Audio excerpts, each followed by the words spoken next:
Bonjour, c'est IQ91. Voici l'analyse technique du CAC 40 pour la journée du mercredi 19 janvier 2011 pour le site boursicoté.com. Tout d'abord, désolé pour l'heure tardive de cette analyse, mais bon, il y a des obligations auxquelles on ne peut parfois déroger.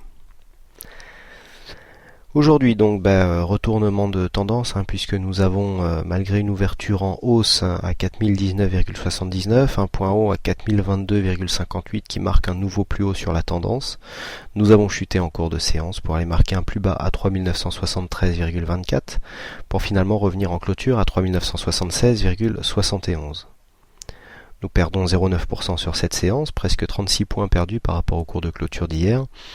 Ça ressemble à une séance de prise de bénéfice, puisque nous n'avons pas vraiment de nouvelles macros assez fortes qui justifient une telle baisse. Donc par rapport au mouvement de hausse que nous avions eu ici, je vous ai tracé déjà les Fibonacci pour vous indiquer vraiment ce que le mouvement constituait par rapport à la tendance. Donc on voit ici qu'on n'a pas, finalement on vient rebaisser, mais par rapport à ce qu'on était il y a encore quelques jours, ce n'est pas catastrophique. Alors par contre au niveau des indicateurs on commence à avoir des petits signaux. On a le stochastique qui croise sa ligne de signal en zone de surachat, c'est un premier élément. On a surtout le MACD qui se retourne, alors on voit les histogrammes ici qui prennent une course négative, ce qui est en général le premier signal d'un possible retournement. Alors au niveau du RSI on redescend, il faut dire qu'on était très haut, on était à la limite de la zone de surachat, enfin on était très haut, on était haut. Limite de zone de surachat, on revient ici à 58 points, donc du point de vue du RSI qui est peut-être l'indicateur le moins volatile, il y avait encore de la marge pour continuer ce mouvement haussier. Alors par contre, il y a un élément qui retient mon attention, c'est l'évolution des volumes. Alors l'évolution des volumes ici, sur cette bougie baissière, vous voyez qu'on a donc un histogramme, donc là c'est les volumes, supérieur en hauteur par rapport à l'histogramme de la veille. Alors ça veut dire qu'on a eu une poussée des volumes sur ici une séance baissière, d'autant plus que nous avons ici un avalement baissier sur une bougie qui ressemble, malgré ici une ombre basse et une ombre haute relativement faible, ça ressemble quand même presque à un Morubosu. Donc signal de force, étoffé de volume, des volumes en hausse, des volumes supérieurs à la moyenne. Attention, c'est quand même un beau signal baissier. Alors signal baissier, c'est un avalement. Vous pouvez regarder les statistiques sur le site, les avalements baissiers sont pas toujours suivis. On a en général un petit mouvement de hausse avant de redescendre. Alors ce qu'il faudra surveiller pour vérifier la continuité de cette tendance, c'est ici le franchissement des 3968 points, puisqu'on est à 3967,9, donc on arrondira à 3968. Ici le franchissement donc, de ce retracement de Fibonacci à 23,6 que nous n'avons jamais franchi depuis le début de cette tendance, donnerait le signal d'un mouvement de consolidation qui pourrait nous emmener ici sur les 3934,1, qui est le retracement des 38,2.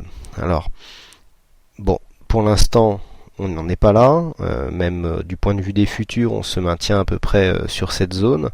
Il n'y a pas encore d'alerte sérieuse. Une clôture sous cette zone, notamment sur la séance de demain, nous donnerait par contre une petite alerte. Alors, ce qu'il était intéressant de constater, c'est que ici, les 3990 s'est transformé, qui était résistant, s'était transformé en support sur la séance d'hier.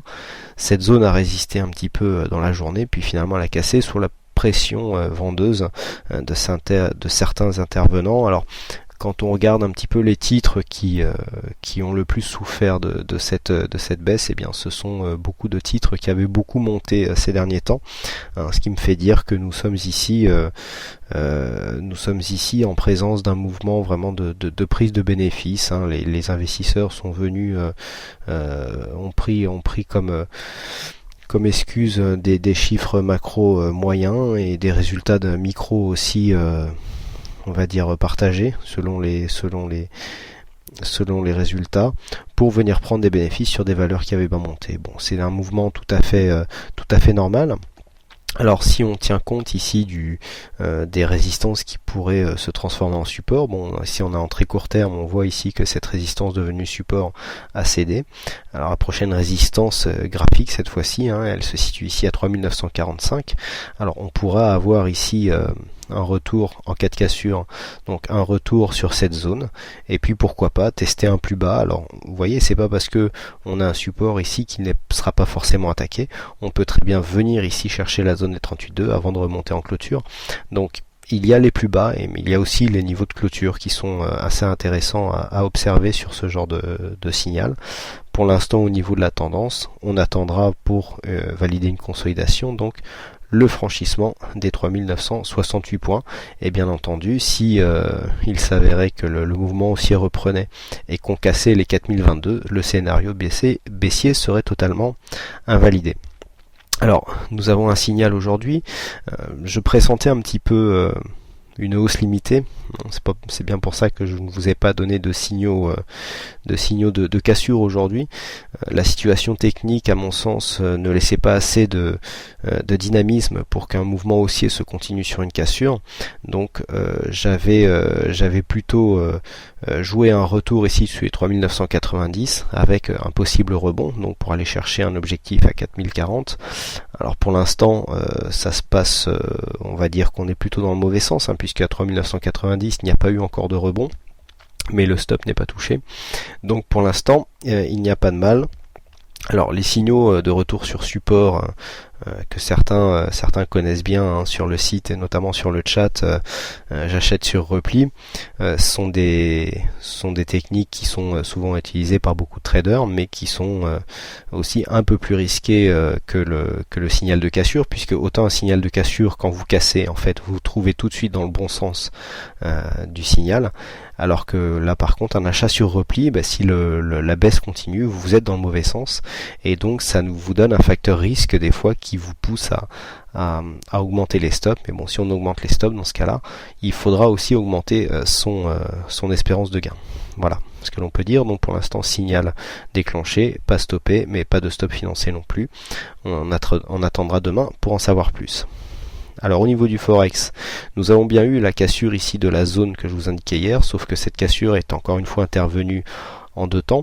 J'avais donné ici un signal de cassure à 1,35 qui correspondait à un plus haut qui datait d'un petit moment, puisqu'on avait cassé ici le précédent double top, et donc il s'agissait bien sûr de ce niveau là, 34,98. Alors malgré le fait que j'avais pris une marge de 2 pips pour essayer de vraiment valider la cassure, eh bien nous n'y sommes pas arrivés, puisque par deux fois, alors la première fois le stop a été déclenché directement, et la deuxième fois, la deuxième cassure ici sur cette bougie, on peut rezoomer, et bien si on zoome en unité de temps 5 minutes, on est venu financer le stop, mais on est venu après être stoppé, donc ça faisait un trade neutre. Donc même en deux fois, finalement, ce trade, première fois perdant, et ici neutre. Donc pour l'instant, pas de gain sur ce trade. Alors par contre, sur l'euro-dollar, ce que l'on peut voir, c'est qu'ici, suite à ce plus haut où je vous avais indiqué ici un fort surachat, on est venu légèrement consolider. Vous voyez qu'on est venu quasiment très proche du 38,2 avant de repartir à l'assaut, puisqu'ici on est venu faire une première tentative de cassure, et ici la deuxième tentative a été la bonne. Et si vous remarquez, eh bien la zone ici qui était une zone de résistance, donc là ici c'est le Fibo, mais la résistance était graphiquement à 34,38, eh bien c'est inscrite en support, donc on est bien dans la continuité du mouvement haussier. Voilà ce que l'on peut dire donc sur le Forex et sur la séance du jour. Donc pour l'instant le mouvement haussier ici reste le mouvement, surtout que là on voit au niveau des indicateurs, bon on a l'habitude, le stochastique est très volatile, donc il est déjà en surachat, le RSI lui est redescendu un petit peu. Par contre on voit bien ici qu'au niveau du MACD on a très peu d'amplitude.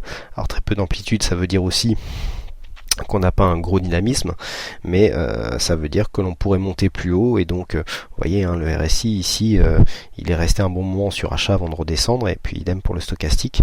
Par contre on avait une grosse amplitude au niveau du MACD. Bon là on pourrait encore monter, même si là on vient s'inscrire en légère baisse puisque nous sommes dans un mouvement de stabilisation.